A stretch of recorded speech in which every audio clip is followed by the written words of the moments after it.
Estás escuchando Huellas con Jaime Ramos.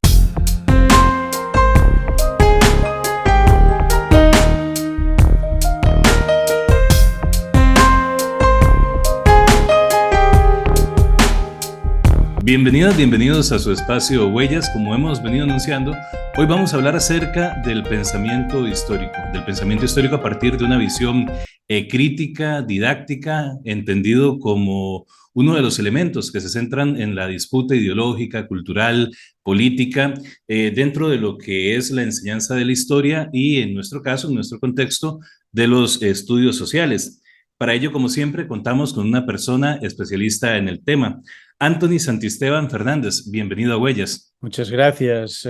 Buenos días en Costa Rica, en España. Buenas tardes. Son las 4 y algo más aquí en España, de la tarde. Muy amable. Anthony Encantado de estar con ustedes. Gracias.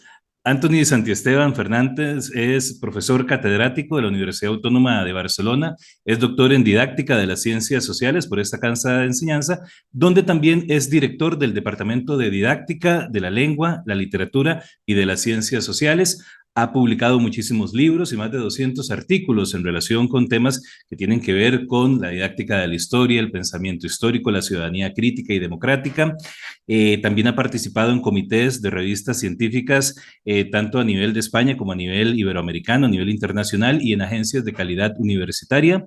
Actualmente coordina el grupo de investigación GREDIX, el grupo de investigación en la didáctica de las ciencias sociales, y como decíamos, sus intereses y áreas de investigación, entre otras, se centran en la enseñanza y aprendizaje crítico de las ciencias sociales, el pensamiento histórico y la educación para la ciudadanía. Le agradecemos, doctor, pues que usted nos dedique un ratito de su comprometidísima agenda, suponemos, y pues para nosotros es un honor tenerle en nuestro programa.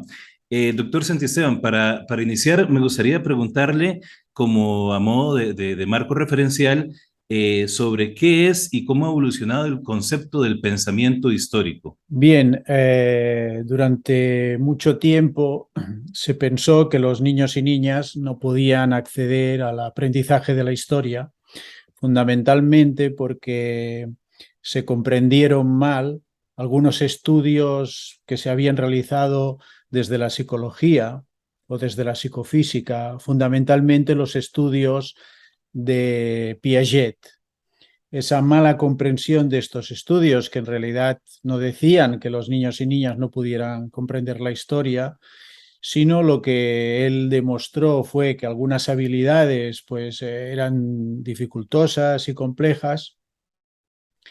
A partir de esta mala comprensión, algunos autores entendieron que las teorías de Piaget, que él nunca habló de la enseñanza de la historia, se podían entender que los niños y niñas, incluso los jóvenes hasta la adolescencia, no podían aprender historia. Luego esto fue cambiando, sobre todo a raíz de estudios de los años 80 que demostraron que los conceptos relacionados con la historia, fundamentalmente los conceptos temporales, porque la historia en definitiva es tiempo, es temporalidad, pues por ejemplo los conceptos temporales que hay dentro de la explicación de un cuento, por ejemplo, de cambio, de continuidad, de sorpresa, de silencios, de pasado, de presente y de futuro, esos conceptos podían ser aprendidos por los niños y niñas y por lo tanto no tenía sentido pensar que no podían aprender la historia.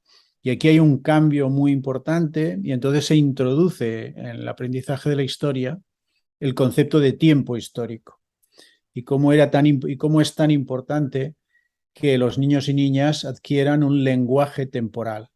Y esto se traslada también a la educación secundaria y se entiende que además, más allá del tiempo histórico, hay toda una serie de competencias, como puede ser la empatía, la narración histórica, interpretar fuentes históricas, comenzando por las propias fuentes personales que uno tiene en su casa, como fotografías o documento de nacimiento o lo que sea, ¿no? Entonces, poco a poco fueron apareciendo estudios que explicaban la importancia de ir formando un pensamiento histórico para poder comprender la historia, ¿eh?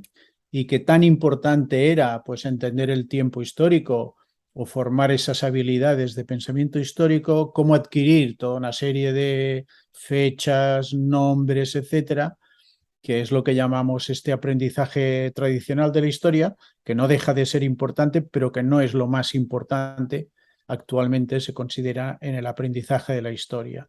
Y ahí es donde el grupo Gredis y, bueno, yo también he hecho algunas investigaciones sobre este tema, fuimos describiendo qué significaba formar el pensamiento histórico.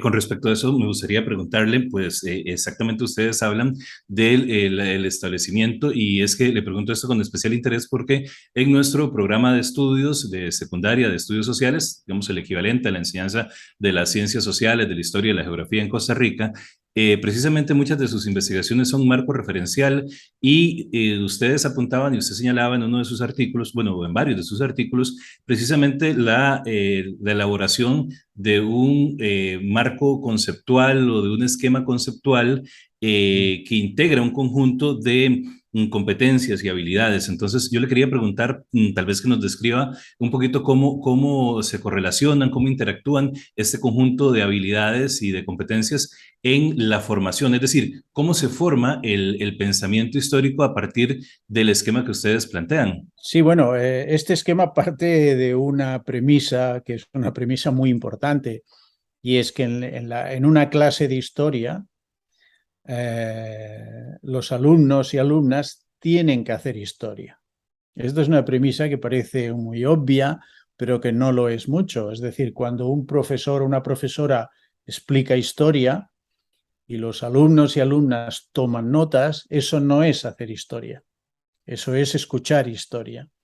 Para hacer historia, de la misma manera que en matemáticas, para hacer matemáticas, pues los niños y niñas hacen sumas y restas y raíces cuadradas, en historia, para hacer historia, hay que poner en juego las competencias de pensamiento histórico. ¿Cuáles son estas competencias?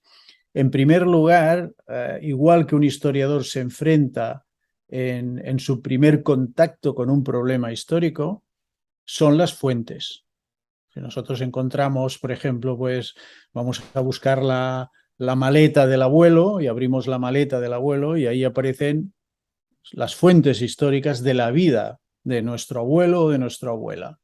Bien, ahí tenemos las fuentes históricas y una primera competencia que es compleja y que debe desarrollarse poco a poco, que es la interpretación de las fuentes primarias, una fotografía, una estadística, un contrato de trabajo de hace 100 años, una partida de nacimiento, un diario de una persona, ¿no?, que vivió una guerra. Todo esto son fuentes primarias que tenemos que saber interpretar. Luego están las fuentes secundarias, que son escritos de otros historiadores de otros tiempos, etc. Una vez para interpretar estas fuentes, también necesitamos al mismo tiempo situarlas en el tiempo, en un tiempo histórico. Una fuente puede tener 50 años, puede ser algo que pasó 100 años y tenemos que saber, hay otros autores que hablan de perspectiva histórica, tenemos que situarlas en el tiempo. Y cuando las situamos en el tiempo, esos personajes que aparecen, tenemos que comprenderlos. ¿Por qué hicieron lo que hicieron y en qué contexto? Y esto es lo que llamamos empatía. Hay algunos autores que lo llaman en un sentido más amplio imaginación histórica. No fantasía, sino imaginación histórica. Y dentro de la imaginación histórica, pues hay esta capacidad de empatía que se tiene que desarrollar y que es muy importante. La historia aporta esta capacidad de ponerte en el lugar de un personaje histórico, pero es algo que te puede servir, por ejemplo, para resolver conflictos de tu vida cotidiana, ¿no? Cuando estamos enfadados con alguien y nos ponemos en su lugar, es el primer paso para resolver un conflicto. Es decir, es una capacidad que se desarrolla en el aprendizaje de la historia que es muy importante. Y por último, ¿qué tenemos? Pues por último tenemos que si hemos interpretado las fuentes, las hemos situado en el tiempo y hemos hecho un ejercicio de empatía, ya estamos preparados para escribir la historia. Entonces la historia es una narración siempre, la historia es un relato, ¿de acuerdo? Es un relato en el cual nosotros incluimos personajes, hechos, conceptos, cambio, continuidad y toda una serie de cosas. Y entonces hacemos una narración histórica. Cuando esa narración es una explicación histórica, si tiene los visos de ciencia, pues entonces será una explicación causal, que explicará las causas, intencional, los valores de la gente que intervino, incluso una explicación relativista, ¿no? Que puede ser pensar si las cosas podrían haber sido de otra manera. Bien, esto es el conjunto, explicado muy rápido, digamos, de los 4 grandes ejes del pensamiento histórico. Nos faltaría otro eje, que sería en el momento que se va construyendo el pensamiento histórico, el alumnado, las personas también llegamos a ir formando lo que llamamos una conciencia histórica. Es decir, la conciencia histórica, que es conciencia crítica, ya hablaba Freire de la conciencia histórica, es esa capacidad de pensar en el pasado para construir el futuro. Esto ya es algo, ya entramos dentro de lo que son los objetivos de la historia, ¿no? ¿Para qué nos sirve la historia? Entonces, la historia nos sirve para pensar cambios en el futuro.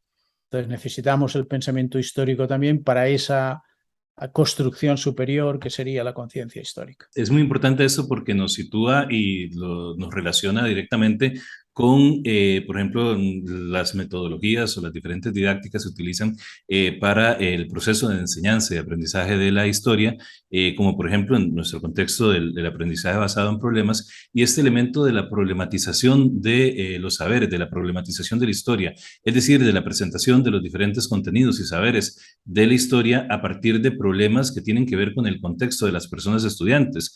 Y antes de referirnos a esta, digamos, a este abordaje o a esta estrategia de abordar el proceso de enseñanza, el proceso de la didáctica de la historia, me gustaría preguntarle con respecto a algo que tal vez suene a obviedad, pero yo creo que es importante siempre tenerlo en cuenta, que es cómo tanto la enseñanza de los estudios sociales acá en Costa Rica, como la enseñanza de la historia, de las ciencias sociales, de la geografía, etcétera, se convierten y se han convertido, sobre todo en este contexto de neoliberalismo global, en un área de disputa, es decir, en una parte llamémosla, disputa entre lo ideológico, lo cultural y de la construcción de sentidos. Entonces, esta situación, esta ubicación de la enseñanza de la historia, de la didáctica de la historia y de las asignaturas, tanto en primaria como en secundaria, ¿cómo nos emplaza a los maestros, a las maestras, a los profesores, a las profesoras desde la perspectiva de la pedagogía crítica? Es decir, ¿cómo asumimos y qué posibilidades, qué oportunidades se nos brindan en este contexto? Bueno, desde la teoría crítica, primero volveríamos a algo que comentaba antes, ¿no? Hay que hacer historia en el aula. Esto quiere decir que igual que en matemáticas se resuelven problemas matemáticos, y si no, no tiene sentido las matemáticas, ¿eh? Porque si solo supiéramos aprender a sumar sin poder resolver problemas matemáticos, pues sería un absurdo, ¿no? Por lo tanto, aprendemos matemáticas para resolver problemas matemáticos. Entonces, en historia también deberíamos aprender historia para resolver problemas históricos. ¿Por qué pasó tal proceso? ¿Se dio tal cambio? ¿Si podía haber sido de otra manera? ¿O si esa guerra era inevitable? ¿No? ¿O hubo actores que actuaron de una manera u otra? Es decir, podemos pensar en problematizar el contenido histórico y en que la historia debería basarse en problemas históricos. Eso es por un lado. Pero por otro lado, desde la teoría crítica lo que dice, es una perspectiva, la teoría crítica en la enseñanza de la historia de las ciencias sociales tiene una perspectiva muy interdisciplinar, muy transdisciplinar. Es decir, el currículum de historia y de ciencias sociales está hecho. No hace falta que pensemos mucho. Tenemos que abrir un diario y ver lo que pasa en el mundo. Y ya tenemos el currículum.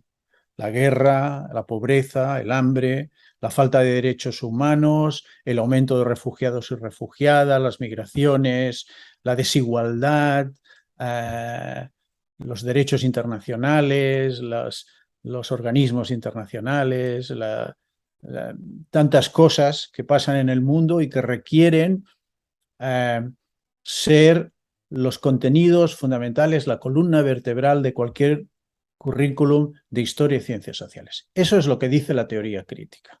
No nos engañemos, esto es lo que dice. Otra cosa que esto es muy complicado para los estados. Evidentemente hay currículums de historia y ciencias sociales que han hecho avances muy importantes en países muy democráticos, digamos, o con una gran calidad democrática, y otros países que esto cuesta más. Cuesta mucho hablar de temas controvertidos en la escuela. Y cada vez cuesta más porque hay países que cuestionan valores democráticos, que acusan al profesorado de adoctrinamiento, etcétera, etcétera, etcétera. Cada vez cuesta más. Pero no nos engañemos, la teoría crítica antes podría parecer más revolucionaria. Hoy día se basa en una cuestión que nadie discute, ni siquiera los partidos de extrema derecha o de derecha, ¿no? ¿Qué es el mundo? No es perfecto, intentemos cambiarlo. Entonces, para cambiar el mundo solo hay una salida, ¿no? Y es intentar producir cambios sociales. Producir cambios sociales, pues es la teoría crítica. ¿Por qué? Porque nosotros hacemos una crítica del estado del mundo y queremos cambiarlo para mejorarlo. Bien, si los problemas sociales son el eje central o la columna vertebral de un currículum de historia y ciencias sociales, pensemos que de todos los problemas sociales tienen una raíz histórica, que la historia se hace imprescindible para explicar todos los problemas sociales, sean enfrentamientos entre culturas, religiones, desigualdad, derechos humanos, la guerra. Pensemos, por ejemplo, en la guerra de Ucrania con Rusia. La historia es imprescindible. La historia de antes y de después de la Segunda Guerra Mundial y durante la Segunda Guerra Mundial, la Guerra Fría, la caída del muro de Berlín. Ahí tenemos una serie de acontecimientos sin los cuales no podemos entender la guerra de Ucrania y Rusia. Pero el tema del currículum de historia hoy día es la guerra. Es la guerra que está sucediendo en Europa con un riesgo de nuclearización muy grande, muy peligroso, con una subida de precios en todo el mundo, con repercusiones económicas, sociales, etcétera, etcétera. Entonces, cuando nos preguntamos para qué sirve la historia, es que la respuesta hoy día es muy sencilla, ¿no? Es para explicar los problemas, para comprender los problemas sociales que están pasando en el mundo.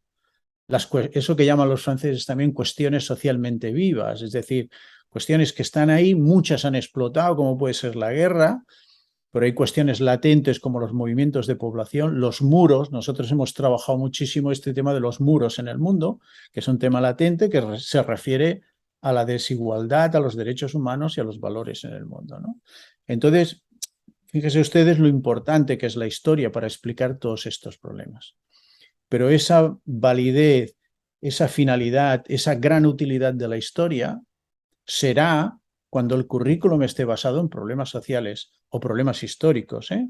Los podemos denominar también así. Pero en cualquier problema social, la historia juega un papel fundamental, porque sin la historia no podemos explicar cualquiera de los problemas o conflictos que hay actualmente en el mundo. Por lo tanto, desde el punto de vista histórico es muy fácil problematizar lo que sucede en el mundo, ¿eh? O incluso cosas que pasaron en el pasado, ¿eh? Hay un autor que es de Longueville, que es un autor canadiense, que pone ejemplos de problematización muy sencillos, ¿no? Dice, por ejemplo, los romanos, cuando hay que estudiar los romanos, el imperio romano, pues los romanos se enfrentan a los bárbaros, que en realidad en latín bárbaro quiere decir extranjero, ¿no? Y luego el concepto adquiere una categoría que es diferente hoy día a los bárbaros, y entonces él propone preguntarse quiénes son hoy día los bárbaros, ¿no? En ese momento eran los hunos y los pueblos del norte, etc. Hoy día, ¿quiénes son los bárbaros? ¿A quién consideramos bárbaros desde Occidente, digamos, ¿no? Y aquí hay un juego muy interesante, ¿eh? También la historia requiere esto en la problematización, que es traer el pasado al presente o relacionar el pasado con el presente. Sea el pasado que sea, siempre lo podemos relacionar, porque esto es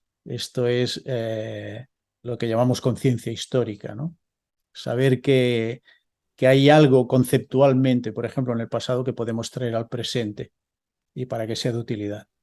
Esta manera de concebir la historia a partir de la problematización y que también establece vínculos emocionales, vínculos del contexto, de la historia particular de vida de las y los estudiantes, pues lógicamente de alguna manera entra a reñir o genera ciertas disputas con elaboraciones de la historia más oficialista, más positivista, incluso de muchas intencionalidades, hoy por hoy en un mundo neoliberal y globalizado, que buscan establecer, y sobre todo en el contexto de las enseñanzas de las ciencias sociales, marcos o discursos hegemónicos y que, pues, en este sentido, la enseñanza de la historia, de los estudios sociales, de las ciencias sociales, a partir de la problematización, a partir de una perspectiva de pensamiento crítico y creativo, como ustedes han señalado en tantos artículos, pues yo creo que nos ofrece una oportunidad de fortalecimiento de la democracia, es decir, cómo la enseñanza de la historia desde una perspectiva crítica es fundamental no solo en la reproducción, sino en el fortalecimiento y perfeccionamiento de la democracia. ¿Qué opinión le merece a usted, pues, esta correlación entre una enseñanza de la historia crítica y, digamos, el fortalecimiento de la democracia en un momento en el mundo, como usted lo señalaba, de amenazas nucleares, de guerras que realmente, pues, preocupan a todas las personas, y que donde se está dando el surgimiento de muchos grupos políticos, tanto en Europa como en América Latina, eh, que ponen en cuestión la democracia? Sí, sí, ahora mismo digamos que hay un proceso generalizado de aumento de partidos políticos de extrema derecha muy cercanos al fascismo o al nazismo, ¿no? La victoria, una de las cosas más preocupantes que pasa en Europa, ha sido la victoria en Italia, pues de este grupo político que en realidad está reivindicando a Mussolini y está reivindicando el fascio. Es decir, están reivindicando que la obra de Mussolini, ellos son la continuidad, ¿eh? Y están reclamando expulsar a los extranjeros de Italia, están cuestionando todos los avances en perspectiva de género, por ejemplo, negando los derechos al colectivo LGTBI. Es decir, va a ser un gobierno italiano prácticamente sin tapujos ya, porque ya no se esconden, digamos, un gobierno fascista, ¿no? Claro, si a esto añadimos lo que pasó con Trump y el gobierno de Trump, como acabó el gobierno de Bolsonaro, lo que en España está pasando con el aumento de votación a Vox, que es un partido franquista que ensalza la dictadura, y en el último meeting de Vox, un grupo musical cantaba "Queremos volver a la dictadura", ¿eh? Queremos volver al 36, decía. Queremos volver al 36, era el estribillo de la canción. Pero todo esto es muy preocupante porque hay un cuestionamiento de valores democráticos que pensábamos que ya no eran cuestionables, como la igualdad, etcétera, y los derechos humanos, ¿vale? Pero todo esto vuelve a cuestionarse. Entonces, claro, aquí hay una cuestión muy importante, que es todos estos partidos políticos, cuando entran en el tema de la educación, lo primero que hacen es ir al currículum de historia e ir al currículum de geografía, de ciencias sociales. ¿Por qué?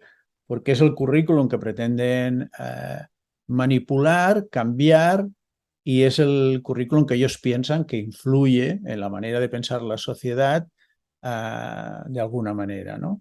Y entonces, bueno, por ejemplo, hay un caso que está en el Museo de la Memoria de Santiago de Chile, que es una noticia que explica que a un mes del golpe de Estado de Pinochet se cambió el currículum de ciencias sociales, ¿no? Porque la noticia se limpió, es un titular, se limpió el currículum de ciencias sociales, estaba muy cargado de comunismo, que es el adjetivo que se utiliza hoy día para nombrar a toda la izquierda, ¿eh? A cualquier tipo de progresismo se le llama comunismo, con una ignorancia supina, pero es algo que llega a la gente, pues sobre todo en Latinoamérica y en España, tiene unas connotaciones, porque nosotros tuvimos pues 40 años de dictadura y toda una propaganda en contra del comunismo, etcétera. O sea que hay una representación social muy fuerte en este sentido.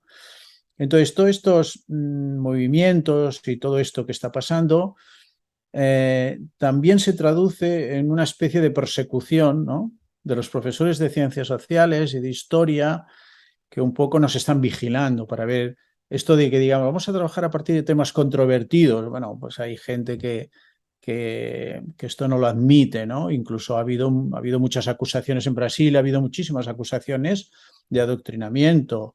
En Estados Unidos ha habido escuelas que les han prohibido, por ejemplo, tratar personajes mexicanos, ¿eh? Esto es un caso de una escuela magnet de Arizona, que se le prohibió que los personajes famosos que trataba hubiera mexicanos, porque eso decía que era antipatriótico en Estados Unidos. Bueno, y la escuela, la mayoría de la escuela eran niños y niñas mexicanos. Pero bueno, estas son cosas que están pasando. Por lo tanto, aquí hay muchos autores. También es verdad que hay un movimiento, hay muchísimos autores que están reclamando que digamos, asumamos nuestra responsabilidad. Y aquí viene la gran cuestión. Yo no voy a decir que esto sea una obligación para todo el mundo, pero sí que si queremos ser profesores de historia y ciencias sociales, tenemos que asumir nuestra responsabilidad en el sentido que somos nosotros los que tenemos que explicar la historia y enseñarla y formar el pensamiento histórico. No hay pensamiento crítico sin pensamiento histórico. Igual que no hay, esto lo decía Freire, no hay conciencia crítica si no hay conciencia histórica. ¿Por qué? Porque la conciencia crítica al final es para producir cambios sociales. Y eso se produce con conciencia histórica, sabiendo que en el pasado es una fuente de información muy importante para saber cómo tenemos que construir el futuro. Por lo tanto, la historia tiene que servirnos para esto. Y en el momento tan difícil que estamos pasando, yo a veces incluso les digo a mis estudiantes de ciencias sociales que van a ser profesores de secundaria, que han elegido una profesión difícil y complicada en estos tiempos, porque siempre estamos en el punto de mira de a ver qué enseñan, ¿no? De a ver qué enseñan estos. Incluso hay un movimiento de padres y madres en Estados Unidos actualmente que está pidiendo que sean relegadas las ciencias sociales porque la traducción sería el rollo social, lo único que hace es adoctrinar, etcétera, etcétera, y que se enseñen solo matemáticas y lenguaje. Esto es lo que están pidiendo, ¿eh? Una agrupación importante de padres y madres en Estados Unidos, ¿no? Por lo tanto, yo creo que es muy importante que asumamos nuestra responsabilidad. Intentemos explicar la historia para entender el presente, porque si no, no se entiende el presente. Pero si alguien hoy día en España reclama la dictadura, es muy importante recordar lo que pasó en la historia, la represión franquista y el golpe de Estado, ¿eh? Que había una democracia, hubo un golpe de Estado militar y hubo una dictadura durante muchos años. Y yo siempre como cuando alguien me contesta, siempre le digo que en Europa hay tres grandes países que han sido más pobres que nadie, ¿no? En la Europa occidental. No la Europa de este que estuvo dominada por la URSS, pero en la Europa, digamos, más occidental, y fueron Grecia, Portugal y España. Siempre estuvimos a la cola económica, social, cultural, etcétera, y son los tres países que tuvieron dictadura. Y la dictadura no es un beneficio nunca para nadie, es siempre un perjuicio y es un retraso. Pero eso solo lo puede explicar la historia. El problema es que muchos políticos no saben historia o no explican la historia tal como fue, ¿no? Por eso aquí yo vuelvo a decir, tenemos una gran responsabilidad. Algo fundamental que usted señalaba es con respecto a cómo hay, y no solamente en el contexto norteamericano, como usted bien lo explicaba, sino pues algunos consideramos que también es como un proyecto global. Hoy vemos cómo se estimulan y se apoyan muchísimo las denominadas STEAM, ¿verdad? Estas ciencias, tecnologías, matemáticas, en detrimento de las ciencias sociales, porque como usted bien lo explicaba, realmente ofrecen un espacio de pensamiento crítico, de pensamiento transformador, de la construcción de una lectura, como decía Freire, una lectura crítica del mundo en el que vivimos. Hay un concepto por el cual me gustaría comentarle, consultarle, que es el concepto de futuro. Y una de las citas en varios artículos y en algunos de los libros que se ha publicado hablaba de que, por ejemplo, de que Hobsbawm decía que él era un historiador preocupado por el futuro y cómo este concepto de futuro y cómo se ubique en el proceso didáctico de las ciencias sociales, de la historia, de los estudios sociales, nos permite fortalecer la democracia, la ciudadanía democrática, en el sentido de que nos enseña y posibilita comprender la responsabilidad que asumimos los ciudadanos, las ciudadanas, en la construcción del futuro. Es decir, que ni tanto la historia está escrita en piedra, es decir, que requiere un proceso de interpretación a través de metodologías, y como también el futuro es algo que se puede, en el cual podemos incidir precisamente con las habilidades y competencias que nos genera el pensamiento histórico. Entonces, me gustaría que se refiriera, por favor, al concepto de futuro dentro de la didáctica de la historia y las ciencias sociales. Sí, bueno, primero un apunte sobre esto que has dicho del STEAM o de las STEAM, ¿no? De Science, Technology, Engineering, Mathematics, que es este concepto que viene de los Estados Unidos y que en realidad es un concepto muy neoliberal. Lo que nos están diciendo que lo importante son las ciencias, las matemáticas, etcétera, porque son los problemas más importantes que tienen las personas. Bueno, yo esto considero que es muy discutible. Yo, mi maestro, digamos, y mi colega, que lamentablemente nos dejó en el 2020, Joan Pagès, él siempre decía que cuando una persona se levanta por la mañana y pone los pies en el suelo o simplemente todavía está en la cama y está pensando en sus problemas, no hay ningún problema matemático, ni científico, ni tecnológico, ni de ingeniería, no. Todos los problemas que están en su cabeza son sociales. Los niños y los adolescentes igual. Pero cuando llega al colegio, esos problemas no existen ya. En cambio, hay problemas matemáticos y de otro tipo. Es decir, ¿por qué la escuela no enseña a resolver problemas sociales cuando son los problemas que más nos preocupan y están más cerca de nuestra vida, ¿no? Eso produce, por ejemplo, una cosa terrible, que es que los niños y niñas y los jóvenes siempre piensan que una cosa es lo que pasa en la escuela y otra cosa es lo que pasa en su vida. Esto es terrible, porque entonces hay una disociación horrorosa y terrible entre la escuela y la vida, ¿vale? Entonces, claro, la historia debería explicarnos por qué nuestra vida es como es, ¿no? Y qué es lo que nos falta y qué es lo que deberíamos reclamar y qué es lo que podría cambiarse del mundo y qué tiene que ver la historia con nuestra vida. Primero, a partir de la historia personal, por ejemplo. A partir de nuestra, que es la historia más importante para nosotros, más que la historia de cualquier país, nuestra propia historia, que luego viene imbrincada con las historias locales y la historia del país, pero la primera historia es nuestra historia, ¿no? Por lo tanto, esto de las STEAM es una cosa que a mí siempre me ha parecido muy curioso, porque se sigue insistiendo, y yo creo que es un movimiento neoliberal que muchos, a ver, hay mucha gente que está trabajando sobre las STEAM o las STEAM o como si desde una perspectiva más crítica, pero su origen es un origen neoliberal que intenta un poco relegar las ciencias sociales y las humanidades. No nos engañemos. Y no es la primera vez que pasa, sino que ha ido pasando mucho. Pero yo siempre digo que abramos el diario y veamos si los problemas que hay en lo que está pasando en el mundo son de las STEAM o son de las ciencias sociales, ¿no? Y entonces lo tendremos claro. Sobre el tema del futuro es muy sencillo. Es que la gente piensa cuando nosotros hablamos de la educación para el futuro es un concepto que no tiene nada que ver con la historia y nada más lejos. Tú has citado un autor que siempre habló del futuro, que es Haussmann. Él mismo decía que para él los historiadores tienen que pensar fundamentalmente en el futuro, porque si no, ¿qué sentido tiene la historia? Si no es comprender el presente y construir el futuro. Si no, ¿para qué sirve la historia? La historia es muy útil cuando nos ayuda a comprender los problemas, pero no porque sí.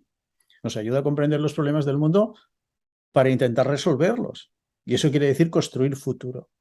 Incluso hay otros historiadores, para mí los grandes historiadores del siglo XX, que es Josep Fontana, es un catalán. Fontana escribió libros fantásticos, pero él tiene un libro del 81 que es un libro de cabecera para todos los historiadores aquí, que se titula La historia como proyecto social. Él dice, la historia es un proyecto, no es una mirada al pasado simplemente para comprender el pasado, es tu proyecto de vida. Tú estudias historia porque quieres comprender hacia dónde va el mundo, hacia dónde podría ir, ¿no? O tú qué podrías aportar. Es un proyecto social y yo creo que esto es esta concepción del futuro. Por otro lado, tenemos los estudios de Rassen, que él dice, bueno, la memoria histórica es reivindicación del pasado, pero luego tenemos que construir el futuro, no nos podemos quedar ahí.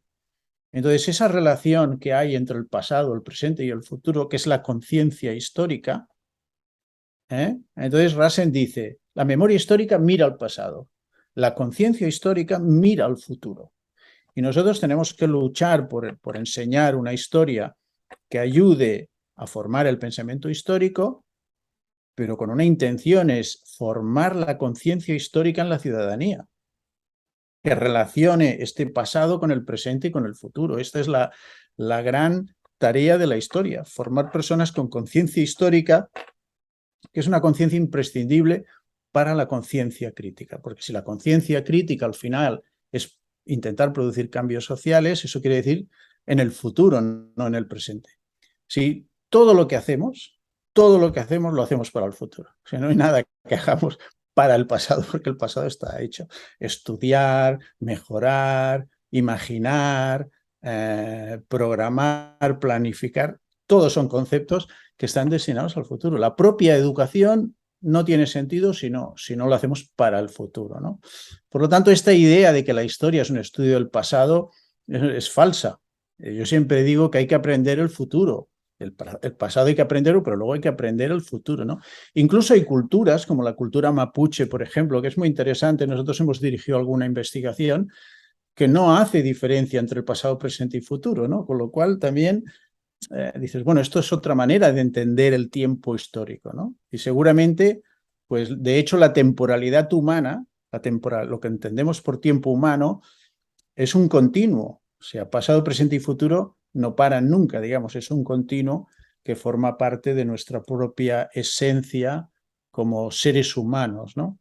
Y luego hay un autor que a mí particularmente creo que ha sido el que ha influido mucho en todos los autores de los que hemos comentado, que es Gadamer, ¿no? Que él dice que el gran descubrimiento del siglo XX es cuando descubrimos que éramos seres temporales, cuando descubrimos que teníamos conciencia histórica.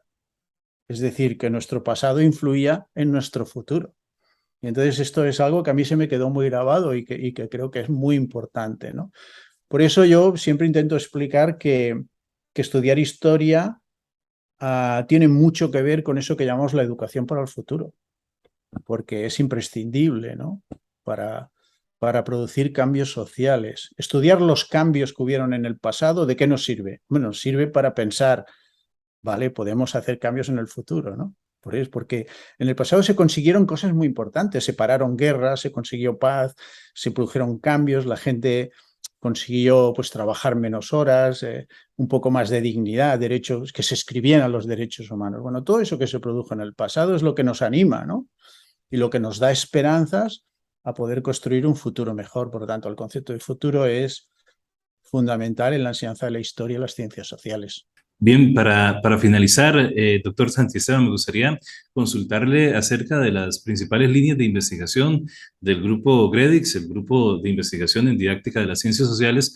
¿Cuáles son, digamos, las principales líneas? ¿Cuáles son los principales intereses del grupo en cuanto a la investigación de la didáctica de las ciencias sociales? Y le consulto porque, como le decía al principio, en nuestro programa de estudios sociales en Costa Rica, de la enseñanza de los estudios sociales en la educación secundaria, pues se configuran como uno de los referentes principales cuando se debate acerca de los procesos de didáctica, de la historia didáctica de las ciencias sociales. Entonces, me gustaría finalizar tal vez como por dónde se ubican las principales investigaciones, los principales intereses del grupo. Bueno, primero, muchas gracias por leernos, digamos, y por conocernos nuestro trabajo, ¿no? De hecho, nuestro objetivo principal siempre es, pues, transmitir lo que hacemos, darlo a conocer y que profesores y profesoras se puedan beneficiar, ¿eh? Por eso, la mayoría de nuestras investigaciones están en abierto y los materiales que producimos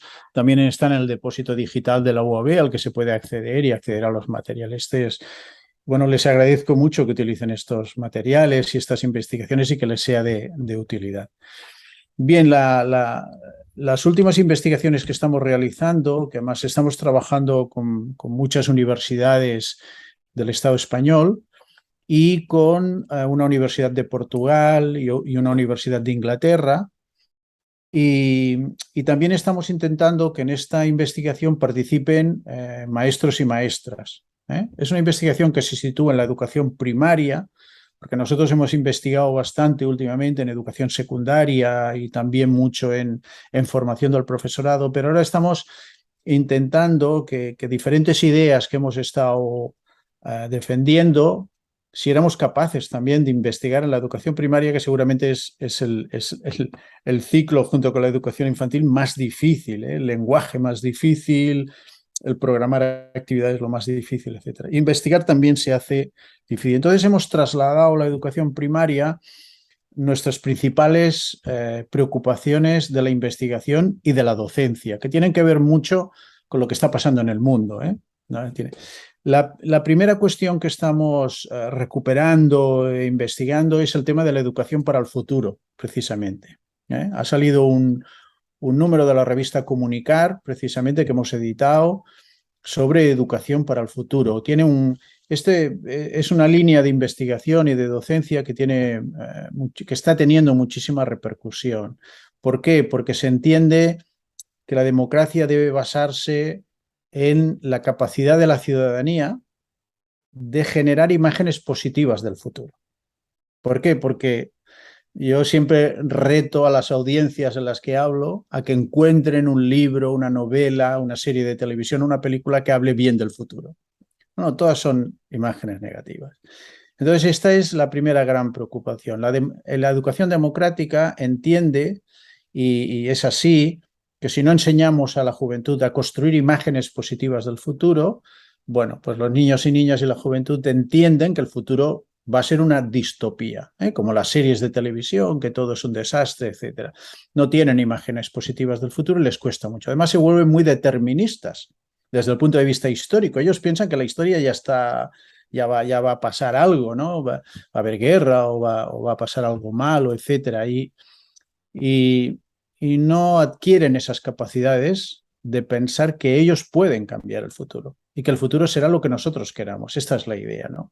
Por lo tanto, esta educación del futuro a lo que nosotros es el concepto de imaginar, ¿no? O de pensar futuros diferentes. Luego estamos dedicando también bastante atención, porque nos parece fundamental, y es que el pensamiento de las personas se configura a través de cómo interpretan la información. Claro, entonces nos encontramos con la gran manipulación que hay en los medios. Y aquí pues hay una labor ingente de trabajo en lo que nosotros llamamos la literacidad crítica. Podríamos llamarlo también alfabetización crítica, pero las primeras personas que lo tradujeron, para no confundir alfabetización con alfabetización crítica, bueno, se tradujo el nombre en inglés y se llama, la línea de investigación es literacidad crítica, y en el mundo que vivimos prácticamente es literacidad crítica digital, ¿vale? ¿Qué hacemos aquí? Pues bueno, intentar revertir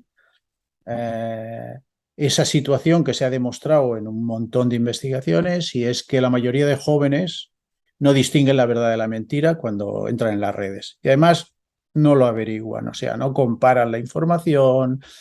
Esto nosotros lo hemos investigado, también lo ha investigado, por ejemplo, la Universidad de Stanford, en Estados Unidos. Stanford llegó a decir, sobre una investigación de 7.000 jóvenes, que el 80% no distinguía la verdad de la mentira. Es decir, que a nosotros se nos ha llamado exagerados, pero los resultados de Stanford son mucho más preocupantes. Claro, cuando un joven no distingue la verdad de la mentira, yo diría, cuando la mayoría de la ciudadanía no distingue la verdad de la mentira, estamos muy mal situados para que la gente tome decisiones, ¿no? Por ejemplo, a nivel político. Aquí tenemos un problema. Por lo tanto, hay una línea de investigación muy importante que es enseñar a nuestros niños y niñas a interpretar de manera crítica la información, porque es a partir de la información que se hacen sus opiniones y que toman sus decisiones. Por lo tanto, enseñarles cuándo se está manipulando la información, a comparar informaciones diferentes, etc. Luego, trabajamos sobre el tema de valorar la ciudadanía global. Es decir, ahora la educación para la ciudadanía ha entrado en crisis, o por lo menos ha entrado en crisis en Europa a partir de la crisis de los refugiados y refugiadas. ¿Por qué? Porque los refugiados y refugiadas no eran ciudadanía en muchos países. Si no eran ciudadanía, entonces, ¿qué es la ciudadanía? Y aquí tenemos un problema muy grave, ¿no? Y entonces nosotros hemos empezado a trabajar sobre esta idea de educación para una ciudadanía global o para una justicia social global. La ciudadanía no es una característica legal. La ciudadanía tiene un carácter moral. O sea, todo el mundo es ciudadanía, ¿vale? Entonces aquí también hay una línea muy importante en la cual, por ejemplo, entra todo el apartado de por qué se invisibiliza a tanta gente, ¿no? Pues primero los refugiados, ¿no? Los inmigrantes, estos no aparecen en los libros de texto, pero podríamos decir también las mujeres, el colectivo LGTBI, los niños y las niñas tampoco aparecen en la enseñanza de la historia, los ancianos, los enfermos, las personas con discapacidad. Podríamos decir una lista muy larga de invisibilizados. Antes decíamos invisibles. Ahora no decimos invisibles porque no lo son de invisibles, son invisibilizados, ¿no? Entonces aquí hay una gran labor de humanización, de vuelta a una humanización, podemos decir una humanización radical para no confundirla con el humanismo del siglo XVIII-XIX, pero hay una vuelta a un humanismo radical. Y por último, nuestra gran preocupación final es que la enseñanza de la historia de las ciencias sociales sirva para tomar decisiones y para actuar socialmente, para producir. Y aquí sí que creemos que hay que insistir mucho en lo que es una educación democrática. Últimamente hablamos mucho de democracia radical. ¿Por qué hablamos de democracia radical? Porque yo creo que la solución está en más democracia, no en menos democracia. Hay partidos que dicen, no, la solución está en menos democracia. Echemos a los extranjeros, restringamos derechos, etc. Nosotros creemos que no. Yo creo que la educación tiene que insistir en que la solución está en más democracia, no en menos democracia. Más democracia quiere decir que la democracia no es una meta a la que uno llega y se instala, sino que hay muchísimos tipos de calidad democrática. Hay países que tienen una gran calidad democrática y hay otros países que tienen una ínfima calidad democrática. ¿Cómo se demuestra eso? Pues la pandemia nos ha puesto a todos en nuestro sitio. Los países que tenían unos servicios públicos de calidad no lo han pasado tan mal como los países que tenían muy pocos servicios públicos o malos servicios públicos de calidad. Evidentemente, la diferencia ha sido muy grande. Bueno, eso es calidad democrática. Tener más escuelas públicas, sanidad pública, acceso a la información, a la tecnología, todo eso ha demostrado que una democracia con más calidad cuida mejor a la ciudadanía. Esos son los 4 ejes. Nosotros los resumimos en imaginar, interpretar, valorar y actuar. Y es lo que estamos investigando ahora, fundamentalmente en educación primaria, luego iremos a educación secundaria y formación de profesorado, pero ahora estamos en educación primaria porque nos parece que son los fundamentos de todo lo demás. Y quien pone bien los cimientos, pues luego puede construir una buena casa. Doctor Anthony Santisteban Fernández, catedrático de la Universidad Autónoma de Barcelona, doctor en didáctica de las ciencias sociales, director del Grupo de Investigaciones en Didáctica de las Ciencias Sociales, GREDIX. Muchísimas gracias por estar en Huellas y queda abierta la invitación para conversar sobre estos temas y muchísimos otros que se derivan de la importancia que tiene la enseñanza de la historia y las ciencias sociales para la consolidación y fortalecimiento constante de la democracia. Muchísimas gracias, doctor. Muchas gracias a ustedes y ha sido un placer conversar en este espacio. Gracias.